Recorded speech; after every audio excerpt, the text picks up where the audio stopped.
Hello my dear friends, दोस्तों कैसे हो आप सब। आई होप कि फ्रेंड्स आप लोग अच्छे होंगे। तो दोस्तों आज हम लोग इस वीडियो में कुछ करंट अफेयर्स की जो बातें हैं जो भी चल रही हैं चर्चे में उसे थोड़ा सा जानने वाले हैं इस वीडियो में। तो दोस्तों अभी आप सुन रहे हो कि अभी कुछ जस्ट मतलब कि आईपीसी में कुछ परिवर्तन किया जा रहा है। तो आईपीसी में परिवर्तन क्यों किया जा रहा है, किस लिए किया जा रहा है, क्या ये फैसला जस्ट लिया गया या इससे पहले भी फैसला लिया गया था, और आखिरकार रीजन सबसे बड़ा क्या है कि जो आईपीसी में इतने बड़े बदलाव किए जा रहे हैं। और सबसे बड़ा टास्क तो उन लोगों के लिए है जैसे कि वकील अधिवक्ता हो गए हैं और जैसे कि पुलिस प्रशासन लेवल पे देख सकते हो। इन लोगों के लिए एक बड़ा चैलेंज होता है कि जब ये लोग इसकी तैयारी करते हैं तो अपने आप में एक बड़ा चैलेंज ये होता है कि आईपीसी को याद कैसे किया जाए। तो सोचिए जो पुराने धाराएँ हैं जो आईपीसी हैं उनको जिन्होंने याद किया है, अब सोचो जब आईपीसी बदल जा रही है, धाराएँ बदल जा रहे हैं तो उनके लिए कितना बड़ा एक टास्क होगा, कितना बड़ा चैलेंज होगा। तो दोस्तों आज हम लोग ये समझने वाले हैं कि आखिरकार आईपीसी में बदलाव किए क्यों जा रहे हैं, क्या रीजन है। ठीक है, तो चलिए हम लोग समझते हैं इस पॉइंट को। तो दोस्तों यहाँ पे देखिए मैंने कुछ पॉइंट को मैंने यहाँ पे नोट किया है आईपीसी से रिलेटेड कि आखिरकार आईपीसी से सबसे पहले तो जो आपका पॉइंट है वो ये है कि आईपीसी में नए बदलाव। ठीक है, सबसे पहला पॉइंट जो यहाँ पे मैंने लिखा है कि आखिरकार आईपीसी में नए बदलाव क्यों। ठीक है, क्यों किए जा रहे नए बदलाव और नए बदलाव हो क्या रहा है। क्या आईपीसी को जो उसमें सिर्फ और सिर्फ क्या आईपीसी की नाम ही बदली जा रही है या फिर इसके अंतर्गत जो धाराएं हैं वो भी बदली जा रही हैं। ठीक है, तो ये सारी बातें हम लोग इस वीडियो में जानने वाले हैं। तो चलिए स्टार्ट करते हैं। तो आपका जो पहला पॉइंट है वो यही है कि आईपीसी में नए बदलाव। तो यहाँ पे देखिए सबसे पहले तो आईपीसी का जो जड़ है हम उससे समझते हैं कि आखिरकार आईपीसी का जो ये नए बदलाव की प्रस्ताव आई है उसको किसने पेश किया है। ठीक है, इसको किसने पेश किया। तो दोस्तों आप जानते हो कि देखिए दो प्रकार के जो बिल होते हैं, दो प्रकार के होते हैं, एक तो प्राइवेट होता है, गवर्नमेंट होता है। तो यहाँ पे ये गवर्नमेंट बिल है जो कि अमित शाह जी लेके आए हैं, गृह मंत्री। तो भाई जब अमित शाह गृह मंत्री जो हैं वो लेके आए हैं, पेश किए हैं, तो भाई ये गवर्नमेंट एक्ट है, मतलब गवर्नमेंट बिल है। ठीक है, तो यहाँ पे समझते हैं। तो यहाँ पे देखिए गृह मंत्री अमित शाह ने शुक्रवार 11 अगस्त यानी कि तारीख बता रहा है, आपका दिन बता रहे हैं, मतलब किस दिन इन्होंने पेश किया था। तो यहाँ पे कह रहा है कि गृह मंत्री अमित शाह ने शुक्रवार 11 अगस्त को, कितने तारीख को दिन था शुक्रवार, और 11 अगस्त को क्या किया था, लोकसभा में 3 बिल पेश किए। कितने बिल, 3 बिल। ठीक है, उन्होंने पेश किया और बिल पेश करते हुए सदन में उन्होंने कहा कि अंग्रेजों के ज़माने के आपराधिक कानून अब बदले जाएंगे। कहने का मतलब ये है दोस्तों, आपको ये समझना है कि जब उन्होंने 3 बिल क्या किया, पेश किया, किसने, अमित शाह। ये बिल लेके कौन आया लोकसभा में, ये बिल पेश किसने किया, तो जो कि गृह मंत्री हैं अमित शाह जी ने, उन्होंने पेश किया। देख सकते हो यहाँ पे आपने समझा कि सबसे पहले तो ये आपको समझ लेना है कि आईपीसी में जो बदलाव किए जा रहे हैं ये प्रस्ताव आखिरकार आया कैसे। तो आप जान गए, सबसे पहले मैंने आपको बताया कि देखिए आपके जो बिल होते हैं वो 2 तरह के होते हैं, एक प्राइवेट एक गवर्नमेंट। तो यहाँ पे ये जो बात चल रही है गवर्नमेंट बिल की चल रही है। क्यों, क्योंकि यहाँ पे जो अमित शाह गृह मंत्री उन्होंने इस बिल को पेश किया और जब वो इस बिल को पेश किए तो उन्होंने कुछ बातें कही। क्या बातें कही, उन्होंने इस बिल को क्यों पेश किया, तो मैं आपको बताती हूँ आगे।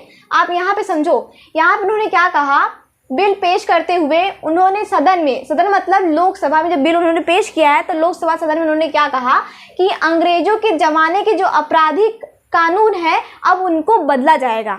इनका जो सोच है, कहने का मतलब ये है कि आपका जो आईपीसी है ये तो अंग्रेजों के ज़माने का है और तब से लेकर अब तक उसमें कोई परिवर्तन नहीं किया गया। तो अब इस आपराधिक कानून को क्या किया जाएगा, आईपीसी को बदला जाएगा। तो ये सोच लेकर के क्या किए, ये 3 बिल पेश किए हैं किसमें, लोकसभा सदन में। अब देखो आगे होता क्या है। ठीक है, फिर यहाँ पे कह रहे हैं, फिर बात क्या आती है, दूसरा पॉइंट कि अमित शाह जी खुद ये बिल लेकर आए हैं। ये बिल कोई नहीं लेके आया है सदन में, बल्कि अमित शाह जी खुद इस बिल को लेकर आए हैं। ठीक है, बिल को लेकर आए हैं और उन्होंने कहा कि आने वाले समय में जो आईपीसी है, क्या आईपीसी में बड़े बदलाव किए जाएंगे, मतलब बड़े बदलाव होंगे। अब ये आईपीसी में बड़े बदलाव होंगे क्या, तो हम लोग उसको समझते हैं। तो यहाँ पे देखिए, यहाँ पे जो लिखा है, जैसे कि आईपीसी का, जैसे कि आप सबसे पहले तो आईपीसी का नाम को ही ले लो आप, जो पहले था आपका इंडियन पिनल कोड, अब इसका नाम चेंज करके BNS मतलब इसे रखा जाए। अब इसका जो नाम हो रहा है यानी कि भारतीय न्याय संहिता। ठीक है, अभी इसको हिंदी में बोला जाएगा भारतीय न्याय संहिता। पहले आप यहाँ पे देखो इंडियन पिनल कोड यानी कि भारतीय दंड संहिता जहाँ था, अब वहीं दंड की जगह न्याय संहिता रखा जा रहा है। ठीक है। लेकिन यहाँ पे एक बात याद रखना, जब इसको तो आप लोग लिखते थे कि इंडियन पिनल कोड करके, ठीक है, लेकिन यहाँ भी आपको लिखना है कि भारतीय, आप इसे ऐसे लिखोगे भारतीय न्याय संहिता, ठीक है, हिंदी में। अब यहाँ पे जब यहाँ पे ऐसे लिखा जा रहा है कि भारतीय न्याय संहिता करके, जब आप ऐसे लिखोगे इसको तो यहाँ पे हिंदी लिखा जा रहा है, तो यहाँ पे इस बात को पे ले करके विवाद हुआ। क्या विवाद हुआ कि यहाँ पे आप हिंदी इसको क्यों लिख रहे हो। जो दक्षिण भारत के जो लोग थे उन्होंने क्या किया, उन्होंने इसका विवाद किया कि हमारे ऊपर क्या कर रहे हो आप लोग, हिंदी थोप रहे हो, ठीक है। इसको भी लेके विवाद हुआ, लेकिन अभी आगे क्या होता है हम लोग समझते हैं। तो यहाँ पे देखिए, सबसे पहले आईपीसी के नाम को लेकर यहाँ पे बात उठी कि आईपीसी का जो पहले नाम था इंडियन पिनल कोड करके, अब उसका नाम परिवर्तित किया गया, क्या रखा गया, बीएनएस, भारतीय न्याय संहिता, ठीक है। और इतना ही नहीं, इसके अंतर्गत जो धाराएं थी उसमें भी परिवर्तन किया गया। क्या, हम आपको आगे बताते हैं। देखिए, बीएनएस रखा गया, और इसमें जो 500, यहाँ पे समझिए, इसमें जो 511 धाराएं थी, इसमें आईपीसी में जो 511 धाराएं थी, पहले इतनी थी, लेकिन अब क्या हुआ, अब इसमें 356 धाराएं हैं, अब इसमें 356 धाराएं होगी। पहले कितनी थी, पहले 511 धाराएं थी आईपीसी में, लेकिन अब कितनी होगी, अब सिर्फ और सिर्फ 356 होगी, जिसमें से 175 में बदलाव किया गया है, ठीक है, 175 में बदलाव किया गया है, और 8 नई धाराएं जोड़ी गई हैं, जबकि 22 को खत्म कर दिया गया है। समझ गए आप। सिर्फ आईपीसी को नाम को लेकर ही विवाद नहीं हो रहा, इसमें जो धाराएं हैं अब उसको बदला जा रहा है। तो आप समझ सकते हो ये चैलेंज खासतौर पे उन लोगों के लिए काफ़ी ज़्यादा बड़ा है, जैसे कि अधिवक्ता हो गए, पुलिस प्रशासन हो गया, उन सबके लिए बहुत बड़ा चैलेंज है। क्यों? क्योंकि जब वो लोग इसकी प्रिपरेशन करते हैं इस जो अपने पद की, तो सबसे पहले उनके लिए बड़ा चैलेंज ये होता है कि हम आईपीसी को कैसे याद करें। अब सोचिए, जो व्यक्ति 511 आईपीसी को याद कर चुका हो, अब ये सारी आईपीसी को बदल दिया जाए, फिर जो नई आ रही है उनको याद करने में कितना वक्त लग जाएगा, है ना। तो यहाँ पे वक्त तो लगेगा ही लगेगा, साथ में जो आईपीसी पहले याद थी अब उसमें थोड़ा सा उनको कंफ्यूजिंग भी हो सकता है, ठीक है। जैसे कि अभी आप समझ सकते हो आईपीसी जैसे कि 200 धाराएं जो 203 करके है, 204 करके हैं, अभी सब, जैसे कि मान लो इसमें हत्या की बात की गई हो, अब उसका जो अभी धारा जो है, अब ये धारा उस पर लग जाएगा जो किसी व्यक्ति का सामान छीनेगा, छिनैती की धारा पे, ठीक है। तो यहाँ पे ऐसे बात हो रही है। अब आगे देखो, यहाँ पे देखिए, अब एक बात और समझो कि आपका जो आईपीसी है, इसकी अभी मैं आपको इसका डेट बताऊंगी आगे। चलिए, तो आप समझते हैं सीआरपीसी को। आईपीसी की तो बात हो गई, अब यहाँ बात करते हैं, क्या सिर्फ आईपीसी की बात हो रही है? नहीं, सीआरपीसी। यहाँ पे कहा ना कि 3 बिल मतलब आपका जैसे आईपीसी हो गया, और फिर सीआरपीसी हो गया, और आपका इंडियन एविडेंस एक्ट हो गया। यही 3 बिल की यहाँ पे बात की जा रही है, जिसे अमित शाह ने लोकसभा में क्या किया है, पेश किया है, ठीक है। आईपीसी पे सीआरपीसी पे चलते हैं। तो दोस्तों, आपका जो अगला बिल है वो क्या है, वो है सीआरपीसी। तो यानी कि जिसे कहते हैं क्रिमिनल प्रोसीड्यूर कोड, ठीक है, आप समझ लो यहाँ पे।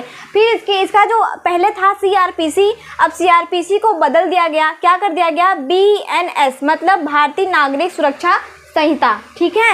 और सिर्फ इसके नाम में ही परिवर्तन नहीं हुआ है, बल्कि इसकी जो धाराएं थी उसमें भी परिवर्तन हुआ है। क्या परिवर्तन हुआ है? तो आपको यहाँ पे देख सकते हो, इसमें जो 533 धाराएं अब बची हैं, किसमें, सीआरपीसी में। कितनी धाराएं बची हैं? 533 धाराएं बची हैं, जबकि 160 को बदल दिया गया, मतलब 160 धाराओं को बदल दिया गया है, और 9 नई जोड़ी गई हैं, और 9 को खत्म कर दिया गया है। आप समझ गए। आप एक बात और समझना, आपकी जो यहाँ पे आईपीसी थी, ये जो आईपीसी है ये 1860 की है, जबकि जो आपका सीआरपीसी है ये 1898 की है। और वहीं अगर मैं बात करूँ इंडियन एविडेंस एक्ट की, तो मैं उसको भी आपको बता दूं। यहाँ पे देखिए, जो आपका तीसरा बिल है इंडियन एविडेंस एक्ट करके, ये जो आपका है ये 1872 सन की, इसका जो सन है 1872 की है, ठीक है। तो आपको मैंने तीनों डिटेल बताया।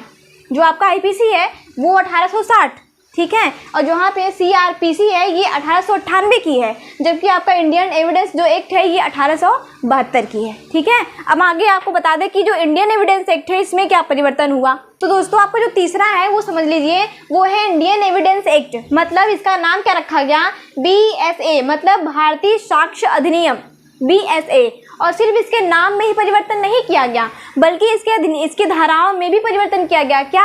यहाँ पे देखिए, इसमें पहले जो धाराएं थी वो 167 थी, परंतु अब 170 होगी, ठीक है। और जिसमें 23 को बदल दिया जाएगा धाराएं, जबकि 5 को क्या किया जाएगा, निरस्त कर दिया जाएगा, यानी कि खत्म कर दिया जाएगा। ठीक है, देखा यहाँ पे आप एक बात मैं आपको बता दूं कि जो आपकी आईपीसी है ये 1860 की है, जबकि जो आपका सीआरपीसी है ये 1898 की है, जबकि आपका इंडियन एविडेंस जो एक्ट है ये 1872 की है। तो दोस्तों इतना तो क्लियर हुआ, हम आगे चलते हैं। ठीक है, तो यहाँ पे देखिए आप समझे, पहले इसमें आपने क्या क्या समझा। इसमें तो सबसे पहले आपने ये समझा कि इसको पेश किसने किया, अमित शाह जो कि गृह मंत्री हैं, कहाँ, लोकसभा में। ठीक है, और ये गवर्नमेंट एक्ट था, ठीक है, जो पेश किया गया। उसके बाद 3 बिल उन्होंने पेश किया, वो 3 बिल कौन सा था, तो आईपीसी, सीआरपीसी और इंडियन एविडेंस एक्ट, जिसके नाम भी परिवर्तन नहीं बल्कि इसकी धाराओं में भी परिवर्तन किया गया है, ये मैंने आपको बताया। और जो आपका आईपीसी है, सीआरपीसी है और इंडियन एविडेंस एक्ट है, ये कब का है मैंने आपको डेट भी बता दिया, सन भी। ठीक है,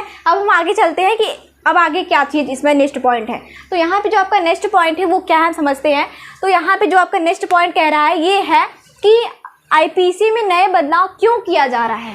अभी तो आपने वहाँ पे ये समझा कि आईपीसी में नए बदलाव हो क्या रहे वो आपने समझा, लेकिन यहाँ पे क्वेश्चन मार्क ये लगता है कि आईपीसी में आखिरकार नए बदलाव क्यों किए जा रहे हैं।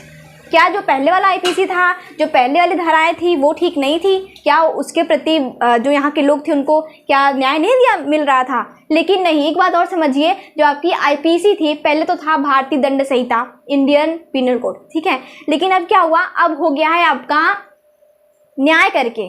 ठीक है, मतलब भारतीय न्याय संहिता करके। तो यहाँ पे अब कहने का मतलब ये है, जो यहाँ पे चेंजिंग किया जा रहा है कि अब न्याय दिलाया जाएगा, मतलब अब न्याय दिलाया जाएगा। पहले दंड था लेकिन अब न्याय दिलाने की बात की जा रही है, तो इस वजह से भी चेंज किया जा रहा है इसमें। अब मैं आपको बताऊं आगे तो आप समझ लो। यहाँ पे देखिए, अब यहाँ पे मेरा जो नेक्स्ट पॉइंट था ये था ना कि आईपीसी में नए बदलाव क्यों किया जा रहा है, तो थोड़ा सा इस मुद्दे पे गौर कीजिएगा। यहाँ पे जो मैंने लिखा है, यहाँ पे देखिए 2022 में जब प्रधानमंत्री नरेंद्र मोदी ने क्या किया था, उन्होंने भाषण दिया था। एक बार समझिए, नरेंद्र मोदी लाल किले की प्राचीर से जब बोल रहे थे, मतलब जब वो 2022 में जब आपका ये समय था जब वो किले पे झंडा फहरा रहे थे, तो उस वक्त उन्होंने कुछ कहा था। क्या कहा था कि 2022 में जब प्रधानमंत्री नरेंद्र मोदी लाल किले की प्राचीर से बोल रहे थे तो उन्होंने 5 प्रण लिया था। क्या, उन्होंने 5 प्रण लिया था। अब 5 प्रण उन्होंने क्या लिया था, तो आपको समझना है कि देखो उन्होंने 5 प्रण लिया था और उनके 5 प्रण में उन्होंने कुछ बातें भी कही थी। जो वो 5 प्रण लिए थे, उसी 5 प्रण में उन्होंने कुछ बातें भी व्यक्त किया था, कुछ बातें भी कहा था। वो बातें क्या कहा था हम उसको आपको बताते हैं। ठीक है, उन्होंने कुछ कहा था कि उन्होंने क्या कहा था, उन्होंने कहा था कि गुलामी की प्राथमिकता से बाहर निकलना है। उन्होंने क्या कहा, उन्होंने ये कहा कि गुलामी की प्राथमिकता से बाहर निकलना है। हम जब भी गुलामी के काल में थे, उन्होंने ये भी कहा कि हम जब गुलामी के काल में थे, मतलब जब उपनिवेश ब्रिटिश वाले ने किया था भारत पर, इंग्लैंड वालों ने, तो उस काल का उन्होंने थोड़ा सा जिक्र किया था। क्या कहा कि गुलामी की प्राथमिकता से बाहर, मतलब हम लोग को बाहर निकलना है उस सोच से, गुलामी की सोच से हम लोग को बाहर निकलना है। और जब हम गुलामी के काल में थे, यानी समय में थे, तो उसका कोई भी प्रमाण अगर आज भी उपस्थित हो तो उससे बाहर निकलना है। मतलब उनके कहने का मतलब ये था कि जब हम लोग गुलामी के काल में थे, अगर उसका आज भी अगर प्रमाण की बात की जाती है तो उस सब से हम लोग को क्या करना है, बाहर निकलना है। ऐसा नहीं हो कि हाँ कोई व्यक्ति ये कहे कि आप लोग तो उस समय से चले आ रहे हो, उस समय से जी रहे हो, वही नियम कायदा कानून फॉलो कर रहे हो जो ब्रिटिश करते थे। ठीक है, जो उपनिवेश देश यहाँ पे किए थे, आप लोग उसी को फॉलो कर रहे हो। तो कहीं इस सब मानसिकताओं से बाहर निकलने के लिए क्या किया गया, देखिए, अर्थात मैंने यहाँ पे लिखा है, अर्थात देश के अंदर अब यहाँ पे समझो, यहाँ पे एक बात और भी आती है कि अर्थात इनके कहने का मतलब एक और भी है कि देश के अंदर आप समझते हो जब इतने शानदार अधिवक्ता हैं, वकील है, इतने शानदार वकील भी यहाँ पे देखने को मिलते हैं आपको, और तो और अच्छी पुलिस प्रशासन व्यवस्था भी आपको देखने को मिलती है भारत में। और तो इतना सब कुछ नहीं, और इतनी सारी अच्छी प्रशासन व्यवस्था भी आप मौजूद है भारत में, फिर भी क्या होता है, फिर भी ब्रिटिश काल से चला आ रहा आईपीसी को ही माना जाता है। कहने का मतलब ये है कि जब भारत में इतनी अच्छी प्रशासनिक व्यवस्था है, इतने अच्छी पुलिस प्रशासन भी है, इतनी अच्छी महाधिवक्ता भी है, इतने अच्छे जजेस भी हैं, सब कुछ है, फिर भी भारत में वही आईपीसी फॉलो किया जाता है जो ब्रिटिश देकर चले गए हैं। आपने कभी सोचा कि उसमें आईपीसी में कभी तब से लेकर आज तक कोई परिवर्तन किया गया हो? नहीं किया गया है। तो यहाँ पे क्या है, उसी बात को कहा जा रहा है कि इसे लेकर आज तक आईपीसी में कोई भी बदलाव नहीं हुआ और सब कुछ अंग्रेज़ों की देन है। तो मतलब ये है कि जब तक तब से लेकर के अब तक अगर आईपीसी में कोई बदलाव नहीं हुआ है तो ये तो अंग्रेज़ों की देन है। तब से लेकर अब तक आप लोगों ने क्या किया है। यहाँ पे कहने का मतलब ये है कि जब आईपीसी, ट्रेन वगैरह, टेलीफोन वगैरह सब कुछ अंग्रेज़ों की देन है, तो आज तक भारतवासियों ने क्या किया। ठीक है, तो यही बातें यहाँ पे निकल के आ रही हैं कि जब सब कुछ हमको उन्हीं के देन में हम लोग जी खा रहे हैं, तो आज तक हम लोगों ने क्या किया। ठीक है, तो हम लोगों ने क्या किया। तो ये सब बातें हैं यहाँ पे जो हम लोग को परेशान करती है। तो क्या क्या नरेंद्र मोदी ने ये कहा कि इन सब कुछ अंग्रेज़ों की जब देन है, तो आज तक हम लोगों ने कुछ किया ही नहीं। मतलब जब हम लोग उन्हीं के दिए गए कानून पर फॉलो कर रहे हैं, आईपीसी को फॉलो कर रहे हैं, तो आज तक हम लोगों ने क्या किया देश के लिए, कुछ भी नहीं किया। मतलब उन्हीं के देन में हम लोग जी खा रहे हैं। तो ये सारी मानसिकताओं से क्या हुआ, निकलने के लिए अचानक, तो यहाँ पे इसीलिए प्रधानमंत्री ने कहा कि इस मानसिकताओं से बाहर निकला जाए। मतलब इस सोच से बाहर निकला जाए कि सब कुछ अंग्रेज़ों के देन में हम लोग जी खा रहे हैं। ठीक है, तो यही वजह है कि आईपीसी में अब क्या हो रहा है, बड़े बदलाव किए जा रहे हैं। तो आप जानते हो जो आपकी आईपीसी है, क्या आईपीसी, ठीक है, जो आपकी आईपीसी है, आईपीसी, तो जो आपके आईपीसी है ये तो ब्रिटिश काल, यहाँ पे बात किया ना मैंने, यहाँ पे ब्रिटिश काल, मतलब आईपीसी तो ब्रिटिश काल की देन है। कहने का मतलब ये है कि आपका जो आईपीसी 1860 में बनाया गया, कितने 1860 में, जो कि किसके काल में, जो थे लॉर्ड मेकाले, ये जो ब्रिटिश शासक थे लॉर्ड मेकाले, उनके शासनकाल से ये आईपीसी चली आ रही है। और अब तब से लेकर अब तक कोई परिवर्तन हुआ नहीं। और इसी 1862 में क्या किया गया था, लागू किया गया था आईपीसी को। तो सोच लीजिए आप, जब उनके देन में हम लोग जी रहे हैं, खा रहे हैं, तो अब तक भारतवासियों ने क्या किया, कुछ भी नहीं किया। तो यही सारी मुद्दे हैं जो क्या करते हैं, आईपीसी को बदलने पर मजबूर करते हैं। तो यही वजह है जो आईपीसी को अब बदला जा रहा है। तो दोस्तों यहाँ पे आप समझ सकते हो कि आईपीसी को जो बदला जा रहा है, तो ये बातें अच्छी हैं कि आईपीसी को अब बदला जा रहा है। तो आपका अगला पॉइंट ये बनता है, यहाँ पे देखिए कि क्या आईपीसी में अचानक बदलाव हो रहे हैं। बात ये है कि क्या आईपीसी में अचानक बदलाव हो रहे हैं कि इससे पहले भी कुछ चर्चाएं इस पर की गई थी। तो हम बताते हैं आपको। देखिए, अमित शाह ने सदन में कुछ बातें कही हैं, तो मैं आपको यहाँ पे बता रही हूँ। क्या, देखिए, जो अमित शाह है गृह मंत्री, उन्होंने कहा कि 18 राज्यों और 6 केंद्र शासित प्रदेश, कितने राज्य, 18 राज्य, समझिए कितने राज्य, 18 राज्य और 6 केंद्र शासित प्रदेश, और भारत की क्या, सुप्रीम कोर्ट और 22 हाई कोर्ट, कितने, 22 हाई कोर्ट, न्यायिक संस्थाओं और 142 सांसद, कितने सांसद, 142 सांसद, और 270 विधायक, कितने विधायक, 270 विधायकों के अलावा जनता ने भी क्या किया है, इस विधेयक को लेकर के सुझाव दिए हैं। मतलब कहने का मतलब ये है कि इस पर सिर्फ डायरेक्ट ऐसा नहीं कि अमित शाह ही बिल लेके पहुंच गए लोकसभा में, नहीं, वो कह रहे हैं कि इस पर किन किन लोगों का सुझाव है। तो यहाँ पे ये बताया जा रहा है कि 18 राज्य, यानी कि अपना सुझाव 18 राज्य ने अपना सुझाव दिया, और सिर्फ 18 राज्य ही नहीं, 6 केंद्र शासित प्रदेश भी, और तो और भारत की जो सुप्रीम कोर्ट है और 22 हाई कोर्ट, उन्होंने भी अपना सुझाव दिया, और जो न्यायिक संस्थाएं हैं उन्होंने भी अपना सुझाव दिया, और जो 142 सांसद हैं उनकी बात हो रही है, 142 सांसदों ने भी अपना सुझाव दिया है, और 270 विधायकों ने भी, और इसके अलावा जनता ने भी इस पर अपना सुझाव दिया है। तब जा करके ये विधेयक क्या हो रहा है, चर्चा का विषय बना हुआ है। ठीक है, यहाँ पे देखिए, तो अमित शाह ने ये बातें कहा है, अपने खुद उन्होंने ये बातें कहा कि इतने सारे लोगों का मत इस पे सुझाव है, उसके बाद आगे जो होगा उस पे होगा सुझाव। ठीक है, फिर उसके बाद देखिए, अब कुल मिला के बात ये आ रही है निचोड़ कि 4 साल तक, कितने साल तक, 4 साल, यानी कि 4 वर्ष। ठीक है, 4 साल तक इस पर क्या हुई, इस पर काफ़ी चर्चा हुई है। ऐसा नहीं है कि अचानक से वो बिल लेके पहुंच गए हैं, अचानक से ये बात उठ गई है, नहीं, ये बातें 4 साल से चल रही थी, लेकिन अस्तित्व में अब आई हैं 2023 में। ठीक है, तो यहाँ पर आपको ये समझने वाली बात है कि इस साल, यानी कि 4 साल तक इस पर काफ़ी विस्तृत चर्चा हुई है। उसके बाद में हमने इस पर क्या किया, कितनी बैठकें की हैं, 158 बैठकें की हैं। ये बातें कौन कह रहे हैं, अमित शाह जी कह रहे हैं कि इस पर इतने सारे लोगों का मत है, इतने सारे लोगों का सुझाव है। उसके बाद में हमने इसको, इस विधेयक को लेकर के, इस बिल पर हमने 158 बैठकें भी की हैं। तो ऐसा नहीं है कि डायरेक्ट वो पहुंच गए लेके, ना किसी का सुझाव लिए, ना कितनी बैठकें की हैं, ऐसा नहीं है। तो इस पे बैठकें भी हुई हैं, इस पे कितने लोगों का सुझाव है आप देख सकते हो कि 22 हाई कोर्ट भी इसमें शामिल है, उसके बाद इसमें 142 सांसद भी शामिल हैं, उसके बाद इसमें 270 विधायक भी शामिल है। इतना ही नहीं, आपका सुप्रीम कोर्ट जो है वो भी शामिल है,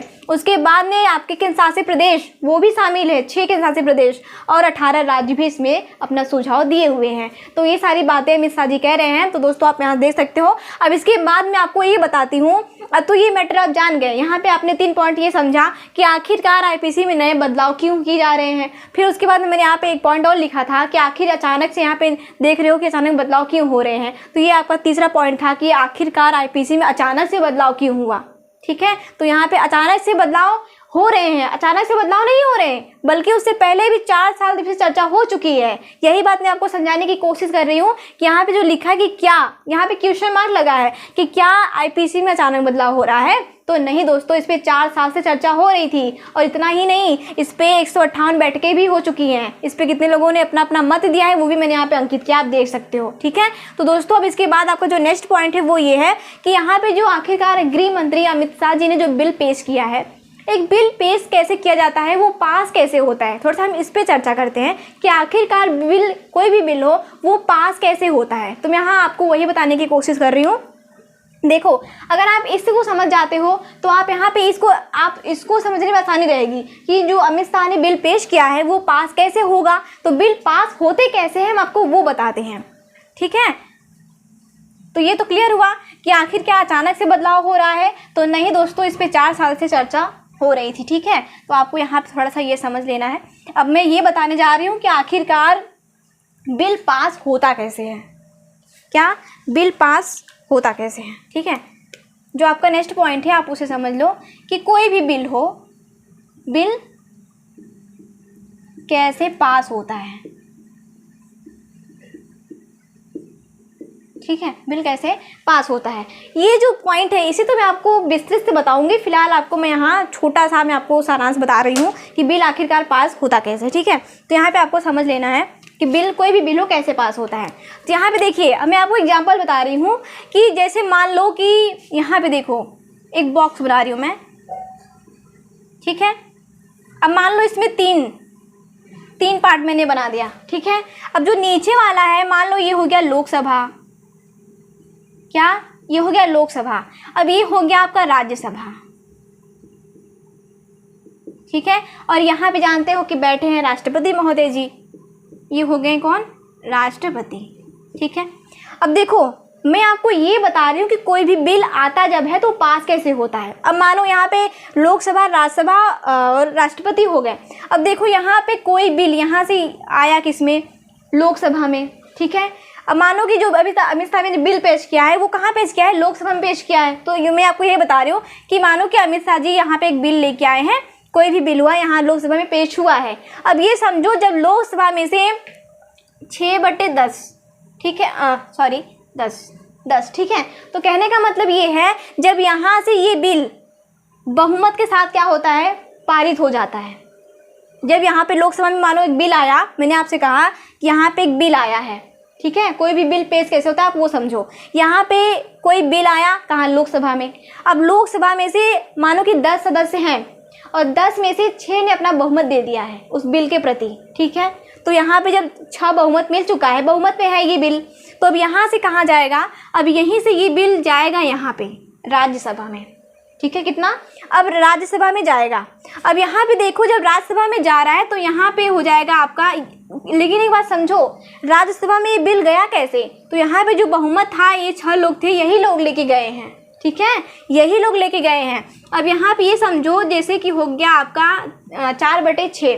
कहने का मतलब ये है कि अब यहाँ 6 में से 4 लोगों ने अपना बहुमत दे दिया बिल पर। ठीक है, जैसे कि यहाँ पे 6 में से 4 लोगों ने क्या किया, अपना बहुमत दे दिया है। तो भाई यहाँ पे जब बिल आया तो यहाँ पे भी जब इसको यहाँ पे 4 लोगों का बहुमत मिल गया, अब इसमें यहाँ भी तो बहुमत मिल गया ना बिल को। यहाँ पे जब 6 लोग लेके आए थे बिल को, अब इसी 6 में से 4 लोगों ने भी अपना बहुमत दे दिया, अपना मत दे दिया। अब ये बिल, अब जो यहाँ जब यहाँ से बिल यहाँ आ गया, यहाँ पे लोकसभा में भी पास हो गया, राज्यसभा में भी पास हो गया, लेकिन अब ये बिल जाएगा कहाँ? तो अब ये बिल जाएगा प्रेसिडेंट के पास, जहाँ वो अपने वीटो पावर शक्ति का प्रयोग करेंगे। और जब यहाँ पे इन्होंने इस बिल को क्या किया, कह दिया ये बिल, जब यहाँ से राष्ट्रपति महोदय जी ने इस बिल को पास कर दिया, उसके बाद ये गजट पेपर के रूप में क्या होता है, प्रकाशित होता है और ये कानून बन जाता है। हमने देखा कि कोई भी बिल आता है तो पास कैसे होता है। सबसे पहले कोई भी बिल आएगा, अब देखो यहाँ पे मैं ये भी नहीं कह सकती कि कोई भी सबसे पहले लोकसभा में ही आएगा, ऐसा नहीं है कि लोकसभा में ही आएगा, नहीं, कोई भी बिल राज्यसभा में भी आ सकता है।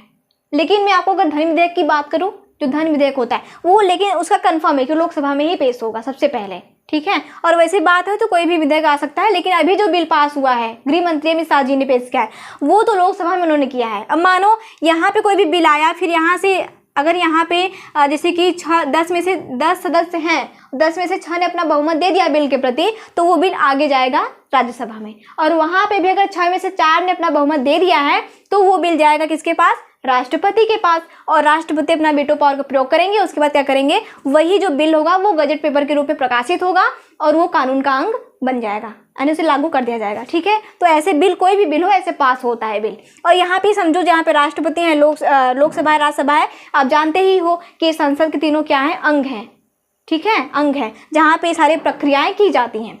तो दोस्तों यहाँ पे बात यही थी, तो आप समझ गए कि बिल आखिरकार पास कैसे होता है। अब जब आप इसे समझ गए हो तो भाई जो अमित शाह बिल लेके आए हैं, तो समझ ही सकते हो कि पास कैसे होगा। तो दोस्तों अब हम लोग ये समझ लेते हैं कि आखिरकार जो आईपीसी है, जो सीआरपीसी है और जो इंडियन एविडेंस एक्ट है, इन तीनों में अंतर क्या है। अभी तक तो हम लोगों ने जो भी मुद्दे समझे तो समझ गए, ठीक है। अब बात यहाँ पे ये आती है, आखिरकार जो आईपीसी है, सीआरपीसी है, इंडियन एविडेंस एक्ट है, इन तीनों में अंतर क्या है। तो हम लोग इस तीनों के अंतर को समझ लेते हैं, ठीक है। तो यहाँ पे समझिए, आपका जो यहाँ पे आईपीसी है, अब यहाँ पे जो मैंने कुछ लिखा है, आप लोग ये समझ लो। सबसे पहले यहाँ पे जो लिखा है, तो यहाँ पे जो लिखा है नया और पुराना, तो जो यहाँ पे आईपीसी था ये पुराना था, जानते हो। और जो बीएनएस है ये तो नया हो चुका, जिसे कहते हैं भारतीय न्याय संहिता। अब यहाँ पे जो लिखा है सीआरपीसी तो पुराना था, लेकिन यहाँ पे जो लिखा है बीएनएस, ठीक है, तो ये नया वाला है, ठीक है, BNSS, ठीक है। यहाँ पे जो ये है ये नया वाला है, जिसे कहते हैं भारतीय नागरिक सुरक्षा संहिता, हिंदी में इसको कहते हैं।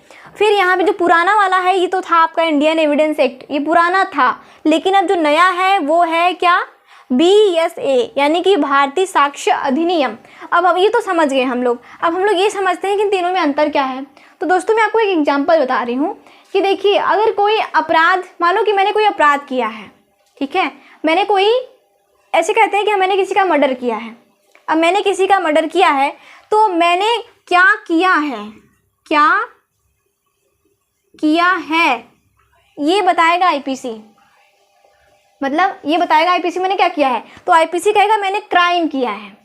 अब आईपीसी ने ये कहा कि आपने क्या किया है, आपने एक अपराध किया है।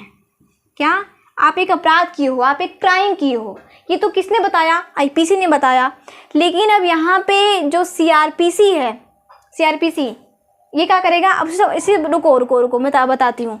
आपने क्या किया है, आपने अपराध किया, ये तो आईपीसी ने निर्धारित किया।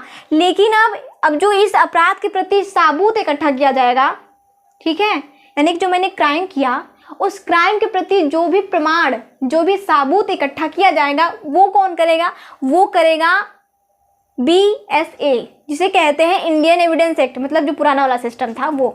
तो ये इंडियन एविडेंस एक्ट यही करता है कि कोई अपराध मानो मैंने किया, ठीक है, मैंने क्या अपराध किया ये तो आईपीसी ने बताया, लेकिन मैंने जो अपराध किया उसके प्रति जो सबूत वगैरह प्रमाण इकट्ठा किया गया, वो किसने किया, वो इंडियन एविडेंस एक्ट ने किया।